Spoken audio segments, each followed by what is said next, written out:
A las 6:03 de la madrugada, hora local, 12 drones ucranianos despegaron desde un área de concentración dentro de la óblast de Sumy. El objetivo era el arsenal número 100 de Glukov, a las afueras de Novgorod-Seversky, 930 kilómetros al noreste.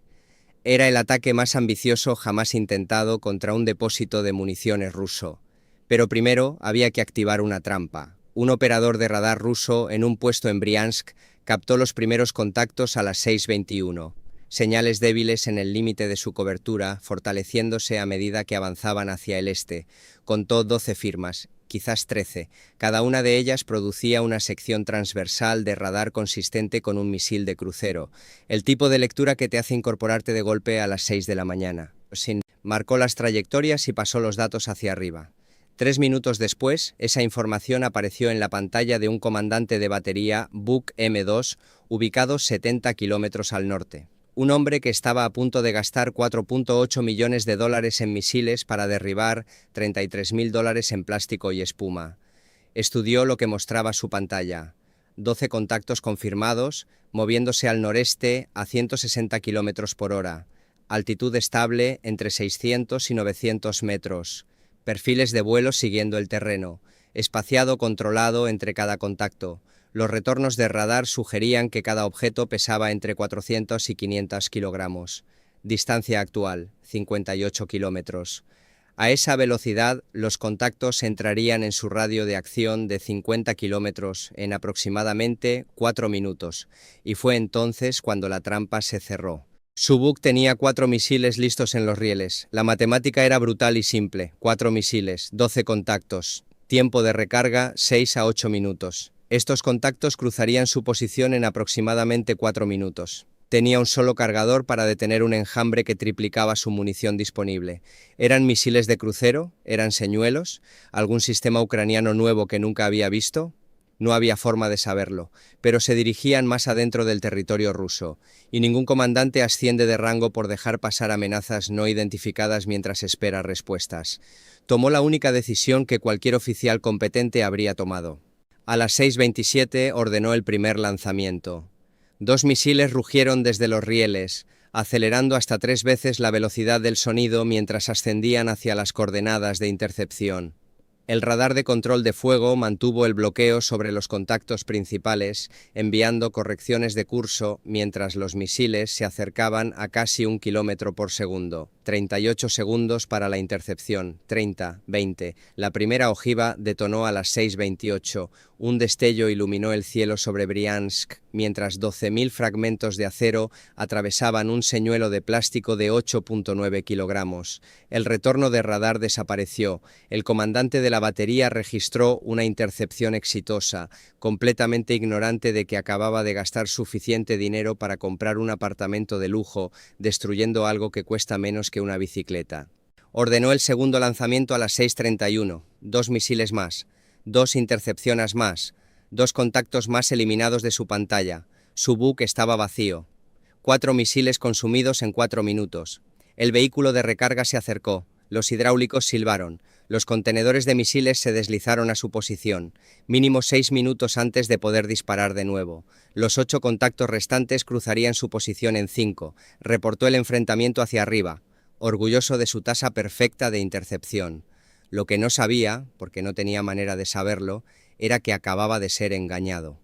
Los 8 contactos restantes cruzaron su posición a las 6:36. 60 kilómetros al este, una batería Tor M2 en las afueras de Smolensk captó el enjambre a las 6:37. El Tor es la solución rusa de defensa puntual de corto alcance. 8 misiles listos para destruir misiles de crucero a distancias de hasta 12 kilómetros. Contra misiles de crucero reales es una amenaza seria. Contra señuelos deliberadamente enrutados fuera de su radio de acción, era tan útil como una puerta cerrada sin pared alrededor. El comandante de la batería estudió las trayectorias. Azimut 243, distancia 31 kilómetros, pero los contactos no se dirigían hacia él, estaban girando al norte, pasando a 18 kilómetros fuera de su alcance máximo. No podía alcanzarlos desde aquí. Consideró reposicionarse para cortar la trayectoria de vuelo, pero su chasis con ruedas alcanzaba como máximo 40 kilómetros por hora en esos caminos. Para cuando se moviera, los contactos ya habrían desaparecido. Los rastreó pasivamente y presentó su informe.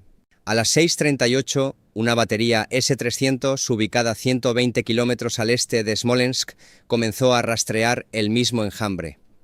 El S-300 está diseñado para amenazas de alta altitud, aeronaves en altitud de crucero, misiles balísticos en descenso. Sus misiles alcanzan 150 kilómetros. Pero su radar fue construido para detectar objetivos por encima del desorden del terreno, no para objetos que vuelan pegados a la Tierra a 800 metros. La solución de control de fuego en la pantalla del comandante parpadeaba. Bloqueo, perdido, bloqueo, degradado, bloqueo. Podía lanzar con una solución parcial y esperar que los buscadores del misil encontraran los objetivos durante la fase terminal. Contra un contacto a baja altitud con un bloqueo degradado, la probabilidad de impacto rondaba el 40%. A 1.2 millones de dólares por misil era una apuesta cara con malas probabilidades. Reportó la situación hacia arriba y esperó orientaciones. A las 6:39, la batería Buk en Briansk completó su recarga. 4 misiles frescos en los rieles. El comandante verificó la geometría. Los contactos estaban ahora en azimut 067, a 82 kilómetros, y alejándose de él. Una persecución trasera a esa distancia llevaría sus misiles a sus límites absolutos. Quemarían la mayor parte del combustible, solo alcanzando a los objetivos, con casi nada restante para maniobras terminales. Contra un contacto que volara en línea recta. Probabilidades aceptables. Contra cualquier cosa que cambiara de dirección en el último segundo, mucho peores. Reportó estado de preparación y esperó órdenes. La geometría era mala y lo sabía, pero alguien por encima de su nivel tendría que tomar la decisión. El Centro de Coordinación Regional podía ver toda la imagen de una sola vez. Un Buk recargado pero con los objetivos ya pasados. Un Tor que no podía alcanzar los contactos. Un S-300 con un bloqueo que parpadeaba. 8 contactos del tamaño de misiles de crucero penetrando más adentro de Rusia a 160 kilómetros por hora, deslizándose por las grietas entre las zonas de cobertura. 3 baterías, 12 misiles listos para disparar, 0 disparos limpios. El informe llegó al escritorio del oficial de Servicio de Defensa Aérea Regional a las 6:40. Tenía 2 opciones. Opción 1. Ordenar a las baterías que dispararan con soluciones degradadas. El Buk en Briansk podría intentar una persecución trasera. El S-300 podría lanzar con su bloqueo parcial. Misiles necesarios en total, entre 8 y 16. Costo, 6 a 12 millones de dólares. Probabilidad de detener los 8 contactos, baja. Opción 2. Scramble de cazas. 2 Su-35 desde Kursk podrían interceptar el enjambre en aproximadamente 20 minutos. Cada aeronave llevaba 8 misiles R-77, más que suficientes para destruir cada contacto restante con munición de sobra. La opción 2 tenía una complicación significativa. En el momento en que esos cazas entraran a la zona de enfrentamiento, cada batería SAM del sector recibiría una orden automática de retención de armas. Doctrina estándar para prevenir el fuego amigo. Toda la red terrestre se quedaría en silencio hasta que los cazas despejaran el espacio aéreo. El oficial de servicio miró el reloj. 6:41. Cada minuto que esperara eran 2.7 kilómetros más adentro del territorio ruso. Tomó su decisión. A las 6:41, la orden de Scramble fue a la base aérea de Kursk. 2 Su-35 despegaron en 3 minutos, empujando al noreste a 1.500 kilómetros por hora. Sus datos de objetivo llegaron durante el ascenso. 8 contactos del tamaño de misiles de crucero, azimut 047, distancia 280 kilómetros, altitud 800 metros, velocidad 160 kilómetros por hora. Ventana de intercepción, aproximadamente 14 minutos. La orden de retención de armas se propagó a través de la red de defensa aérea a las 6:49. Todos los sectores. Aeronaves amigas operando en toda la óblast de Briansk, Smolensk y Kursk. Los radares de seguimiento enmudecieron. La batería Buk, que acababa de terminar su recarga, redujo su estado de preparación. El Tor, cerca de Smolensk, se retiró. La batería S-300 más al este continuó rastreando pasivamente, pero mantuvo su radar de control de fuego apagado. El espacio aéreo ahora pertenecía a los cazas. A las 6:58, los Su-35 hicieron contacto radar con los objetivos restantes. Descendieron a altitud de enganche y comenzaron a procesar contactos con sus radares a bordo. El primer R-77 salió del riel a las 7:01. Siguió a su objetivo, que mantuvo rumbo y velocidad. No realizó evasión alguna, no desplegó contramedidas y no reaccionó en absoluto, y detonó a las 7:02. Los pilotos trabajaron metódicamente a través del enjambre. Un contacto tras otro desapareció de sus pantallas. A las 7:13, el líder de vuelo reportó la zona de enfrentamiento despejada. 8 contactos destruidos. Amenaza neutralizada. Los Su-35 giraron de regreso a Kursk para rearmarse. En toda la Rusia occidental, las baterías SAM volvieron a activarse. Sus radares barrieron cielos vacíos. El oficial de servicio registró el enfrentamiento como una intercepción exitosa de un ataque de misiles de crucero ucraniano. Nunca descubrió lo que realmente había destruido. Los objetos derribados sobre Briansk y Smolensk esa mañana no eran misiles de crucero. Eran señuelos Hi-20, cada uno pesando 8,9 kilogramos, construidos con plástico y espuma, y portando un componente crítico montado dentro del fuselaje, una lente de Lumberg. Una lente de Lumberg es una esfera construida a partir de capas concéntricas de material dieléctrico, esencialmente capas de densidad cuidadosamente calibrada, apiladas una dentro de la otra. Cuando las ondas de radar golpean un objeto normal, la mayor parte de la energía se dispersa en direcciones aleatorias y solo una fracción regresa al receptor. Una lente de Lumberg hace algo diferente. Captura la energía radar entrante y la enfoca con precisión, reflejando casi toda de regreso directamente hacia la fuente. El efecto es notable. Un dron de 8,9 kilogramos de repente produce un retorno de radar 15 veces mayor que su tamaño físico real. Para el radar de control de fuego del Buk, cada Hi-20 parecía un misil de crucero de 400 kilogramos. Para el radar a bordo del Su-35, el mismo resultado. Los operadores no tenían ningún método para distinguir los señuelos de amenazas reales sin confirmación visual, y para cuando los cazas estaban lo suficientemente cerca como para ver lo que estaban atacando, la misión ya había tenido éxito. 40 kilómetros al sur de toda la zona de enfrentamiento, volando a 200 metros de altitud, 9 drones de ataque AN-196 Luty habían pasado los últimos 24 minutos deslizándose por el espacio aéreo donde cada batería SAM estaba desconectada y cada caza disponible estaba persiguiendo reflectores de radar 600 metros sobre ellos. Todavía les quedaban 740 kilómetros por recorrer. Al otro extremo de esa ruta estaba algo que Rusia nunca había anticipado que Ucrania localizaría y ciertamente nunca esperaba que pudieran alcanzar. 9 Lutys empujaban al noreste a 20 metros de altitud, sus sistemas de seguimiento de terreno manteniéndolos justo por encima de las copas de los árboles. La ola de señuelos había abierto un corredor de 50 kilómetros detrás de ellos, pero 800 kilómetros de espacio aéreo hostil aún permanecían al frente, y la retención de armas que había despejado la retaguardia no se extendía a las baterías que esperaban más al este.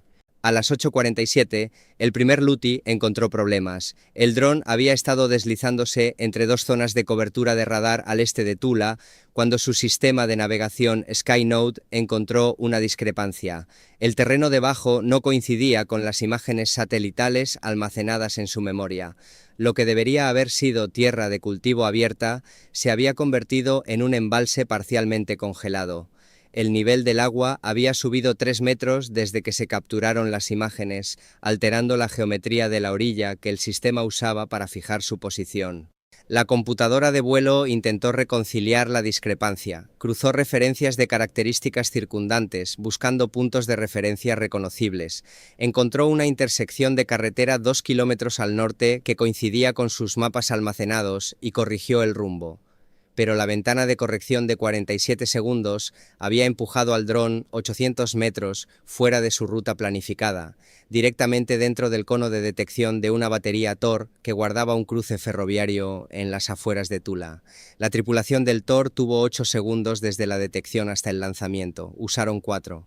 A las 9:03, un segundo Luty chocó contra un obstáculo diferente. Su motor de fabricación china había estado funcionando al 85% de aceleración durante 3 horas. Las temperaturas de los pistones subían más allá de los límites de diseño. El consumo de combustible había aumentado un 12% mientras el motor luchaba por mantener la velocidad. La matemática era despiadada. El dron se quedaría sin combustible 40 kilómetros antes del objetivo. Su computadora de vuelo no tenía solución para esa ecuación. El Luti mantuvo rumbo y velocidad hasta las 9:47, cuando el motor se bloqueó sobre la óblast de Nizhny Novgorod. Planeó durante 90 segundos antes de impactar un campo vacío, sin explosión. La secuencia de armado de la ojiva requería un bloqueo de objetivo confirmado para iniciarse. A las 10:31, un tercer Luti pasó demasiado cerca de una batería Pantsir escoltando un convoy militar. El comandante de la batería enfrentó la misma decisión que el comandante del Buk había enfrentado 4 horas antes, un contacto no identificado a baja altitud, dirigiéndose a algún lugar más profundo dentro de Rusia. Sin orden de retención de armas en efecto, sin aeronaves amigas en el sector, sin razón para no atacar. 2 misiles salieron de los rieles a las 10:32. El primero conectó a las 10:33. Quedaban 6 Lutis. Los ucranianos habían planificado para pérdidas del 40%. Estaban en el 33% y todavía a 520 kilómetros del objetivo. La matemática seguía siendo positiva. Apenas. Los supervivientes ajustaron el rumbo alrededor de las posiciones que acababan de revelarse, deslizándose a través de las brechas de cobertura que los planificadores de la misión habían trazado semanas antes usando datos de Skynode. Esto es lo que separaba al Luti de cada plataforma ucraniana de largo alcance anterior. Las misiones anteriores habían dependido de la navegación GPS, señales satelitales que las unidades de guerra electrónica rusas habían llegado a ser muy efectivas en degradar o suplantar. Una señal GPS suplantada puede convencer a un dron de que está a 50 kilómetros de su posición real, enviándolo hacia el bosque vacío o, peor, de regreso hacia territorio amigo. Los operadores de guerra electrónica rusos habían perfeccionado esta capacidad a lo largo de años de conflicto. Skynode resolvió el problema descartando los satélites por completo. El sistema funciona como navegar una casa familiar en total oscuridad. Compara lo que su cámara ve en tiempo real con mapas de terreno de alta resolución cargados antes del despegue, sin señal que interferir, sin enlace de datos que interceptar. Solo una computadora comparando formas con formas a 160 km por hora. La comparación no era perfecta. Los cambios estacionales podían interrumpir la coincidencia. Cobertura de nieve, niveles de agua, nuevas construcciones. El sistema funcionaba mejor con luz diurna o luz de luna fuerte, razón por la cual la misión se lanzó al amanecer. Pero era suficientemente confiable. 6 Lutis cruzaron hacia la óblast de Kursk a las 2:23 de la tarde, todavía volando a 20 metros, todavía en silencio electrónico. El Arsenal número 100 de Glukov estaba a 12 kilómetros de distancia. La instalación se extendía por 2 kilómetros cuadrados de bosque de abedules al noreste de Novgorod-Seversky. Búnkeres, almacenes, plataformas duras, ramales ferroviarios. Las cámaras de los drones capturaron la instalación por primera vez a las 2:26. Lo que registraron fue transmitido posteriormente a la inteligencia ucraniana mediante una transmisión en ráfaga. Las imágenes mostraban una instalación activa, camiones moviéndose entre búnkeres de almacenamiento, montacargas trabajando pallets y en un ramal ferroviario en el borde oriental del complejo, 4 plataformas transportando carga en cajas que no coincidía con ningún artículo en el inventario militar ruso conocido. Las cajas eran demasiado grandes para proyectiles de artillería estándar, la forma incorrecta para cohetes de MLRS. Las marcas en los costados no eran en cirílico. Cualquier cosa que Rusia hubiera almacenado allí no había venido de una fábrica rusa. La batería Pantsir que protegía el arsenal detectó el primer contacto entrante a las 2:27. El operador estudió su pantalla. Un rastro, bajo y rápido. Azimut 237, distancia 18 kilómetros. Luego apareció un segundo contacto en Azimut 194. Luego un tercero en Azimut 261. Los drones no volaban en formación. Estaban convergiendo en el depósito desde 3 direcciones separadas simultáneamente. Tenía un sistema, 2 cañones y 3 objetivos aproximándose. El radar de seguimiento del Pantsir puede mantener múltiples contactos a la vez. Sus gemelos cañones automáticos de 30 milímetros pueden atacar objetivos hasta 4 kilómetros a una cadencia combinada de 5.000 rondas por minuto. Contra un único dron entrante, la geometría es manejable. Contra 3 drones desde 3 direcciones diferentes, la aritmética se complica rápidamente. Los cañones solo pueden apuntar en una dirección a la vez. Girar de un objetivo a otro toma 2 segundos. Adquirir una solución de fuego estable toma otros 1.5 segundos. Una ráfaga suficiente para garantizar la destrucción requiere 3 segundos de fuego sostenido. Ciclo total de enfrentamiento por objetivo, 6.5 segundos. A 160 km por hora, un dron cubre 290 metros en 6.5 segundos. El operador designó la amenaza más cercana, Azimut 2237, ahora a 11 kilómetros, e inició la secuencia de enfrentamiento. Los cañones giraron, el radar bloqueó. A 4 kilómetros, los cañones automáticos abrieron fuego. El primer Luti se desintegró en una lluvia de fragmentos compuestos. A las 2:28, el operador giró inmediatamente al segundo contacto, Azimut 194. Ahora dentro de 6 kilómetros. Los cañones giraron, bloqueo de radar, los cañones dispararon. El segundo Luti cayó a las 2:29, pero el tercer dron ya estaba dentro de 3 kilómetros, y mientras el operador giraba para atacarlo, 3 contactos más aparecieron en su pantalla. Los Luti restantes aproximándose desde el norte en formación abierta, a 8 kilómetros de distancia. El grupo del norte había cronometrado su aproximación con precisión. Mientras el Pantsir atacaba la primera ola desde el sur y el oeste, los drones restantes habían dado un amplio rodeo alrededor del perímetro oriental de la instalación, usando una cresta boscosa para ocultar su aproximación. El radar del Pantsir había estado completamente ocupado, rastreando, bloqueando, disparando.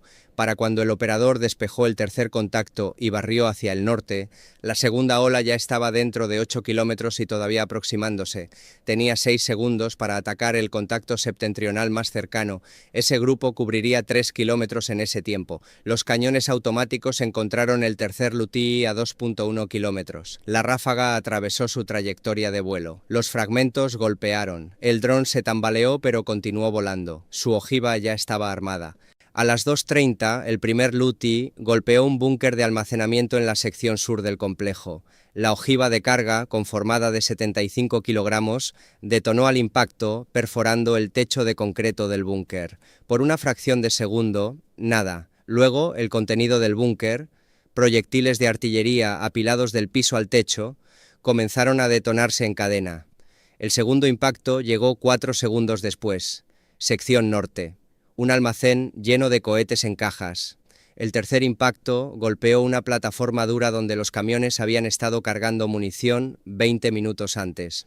El cuarto, Luti, el que el Pantsir había dañado pero no logrado destruir, se lanzó en picada hacia el ramal ferroviario en el borde oriental del complejo, directamente hacia las cajas con las marcas no cirílicas. La detonación fue diferente, más brillante, más caliente. Las explosiones secundarias se extendieron por toda la instalación en secuencia, munición detonando en reacciones en cadena, propelente encendiéndose, ojivas detonando dentro de los contenedores de almacenamiento. El sonido llegó a Novgorod-Seversky 3 kilómetros de distancia, un trueno continuo y rodante que no cesó. El análisis posterior determinó por qué la explosión había sido tan catastrófica. Las cajas con las marcas no cirílicas eran coreanas.